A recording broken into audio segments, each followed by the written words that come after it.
everybody. Welcome to Katie in the Morning. I'm Katie Page, Director of Member Relations at the National Association of Healthcare Assistants. And our segment today might make your skin itch just a little bit. We're going to take on the three monsters of skilled nursing. The first one is C. diff. The second one, MRSA. We're taking on C. diff, MRSA, and scabies.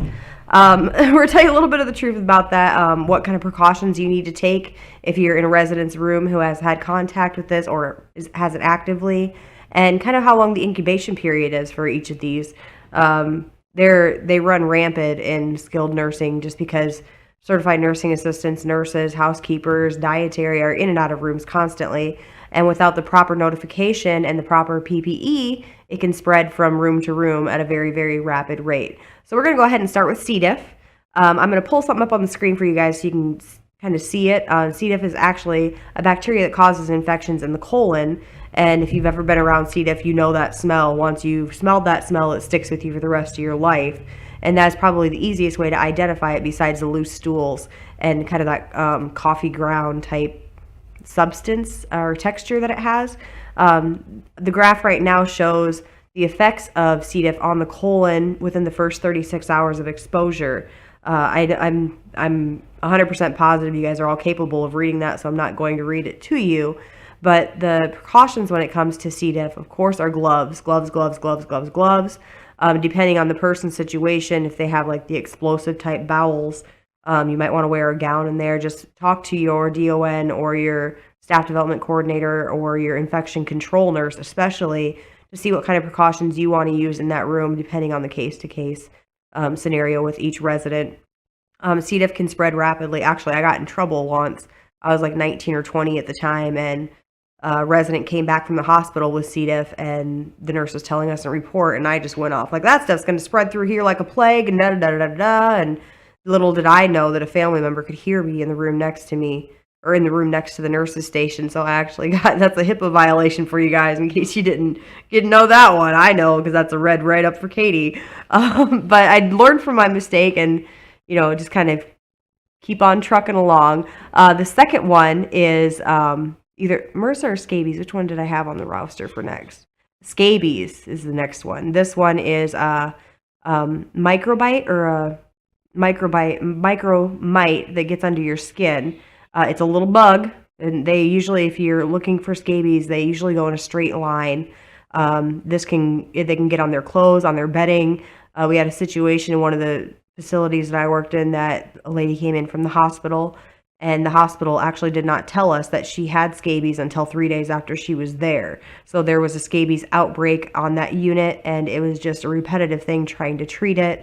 And the precautions for scabies, of course, keep your hair up, good hand washing with all of these, good hand washing. But scabies, everything needs to be washed just like head lice, disinfected, throw it out if you can. If that resident is something that they don't care about anymore, get rid of it. And I actually ended up catching scabies from this lady. My son was 3 months old, so the entire family had to be treated, myself, my husband, and my 3-month-old little boy. But it was just like a revolving door. The 3-day period in which she was there, it spread from room to room to room. And once we treated somebody, it was on the other side of the hall, and then that person caught it again. It was just everywhere. It can get on your clothes, it can get on your hands. Any exposure that you have to that person, just make sure you wear your gloves, make sure you wear your gown that makes you feel 140 degrees when you're in that room trying to work with that person, the sweat's dripping down your face. Those aren't exactly the most ventilated things out there. We're going to take a little break, and when we come back, we're going to take on MRSA. When you have satisfied and content CNAs, the care is better, and you're going to have less nursing assistant turnover. So many times they think they're just, in the trenches and nobody hears, nobody cares about them, and it's not true. It's simply not true. And this organization helps them gain that voice and helps them be heard. We're awesome, and I'm going to hold my head high, and I'm going to ride this magic carpet, and I'm going to change the world. That's what NACA did for me. For more information, visit us online at nacacna.org or call 417-623-6049.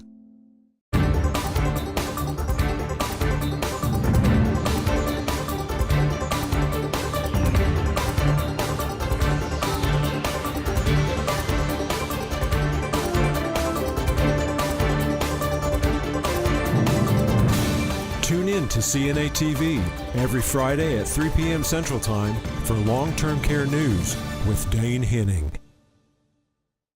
Welcome back to Katie in the Morning. Today we're talking about the three monsters of healthcare.